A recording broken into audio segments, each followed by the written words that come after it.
I'm not a massive history buff, so I tend to get my information from people who know a lot more than me on that. However, I've heard since the early 2000s every year without fail that we seem to be in a global landscape which is exactly the same as pre-World War II. Now, I hear that so often, I normally just put it down to hyperbole, but at the moment you can see there's a little bit more legitimacy to it. This is because many of the major powers are engaged in defensive agreements and present proxy wars. For instance, America is having a bit of a proxy war with Russia via Ukraine at the moment.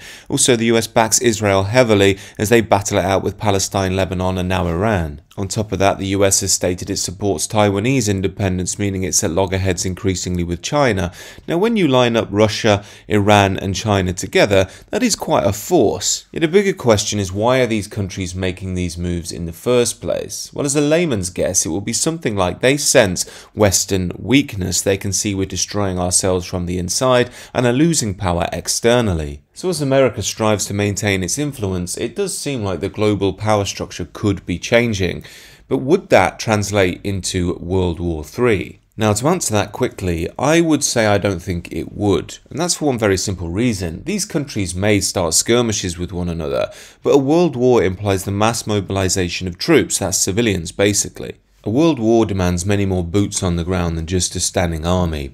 And then you have to think, would the people of the Western nations, like the UK for instance, really stand up and fight now? When we think about the typical men of our population who would fight, the patriots, the warriors, the working classes, these people have been utterly betrayed by their countries. They've been told they're evil, racist, disgusting, unwelcome in modern Britain, and what would they be fighting for? David Lammy to give them a lecture on their inherent white privilege, Keir Starmer to throw them in jail for a spicy tweet. One of the most interesting things about this talk of World War III is that the reality of modern Western liberalism is being revealed.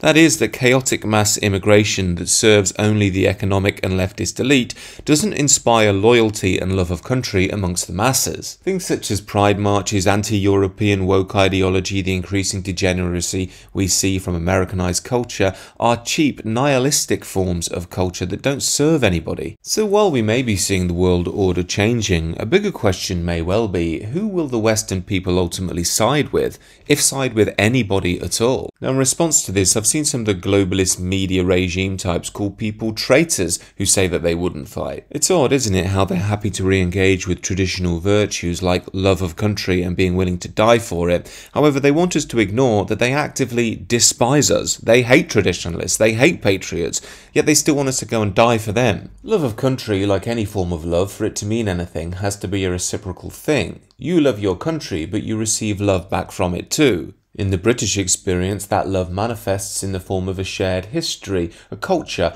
a way of life, a tradition that we can engage with, that our ancestors did and our descendants will too as well. Yet the globalist liberal system has demolished that structure and relegated it to the fringes of our society. If anybody is so bold as to raise traditional values in the mainstream, they will be hounded down as some sort of disgusting moron. However, they've forgotten that if you want people to fight for their country, for their continent, for their way of life, you need to adhere to those traditional, powerful virtues. These are just my thoughts, however. Do let me know what you think down below, and do consider subscribing to the channel.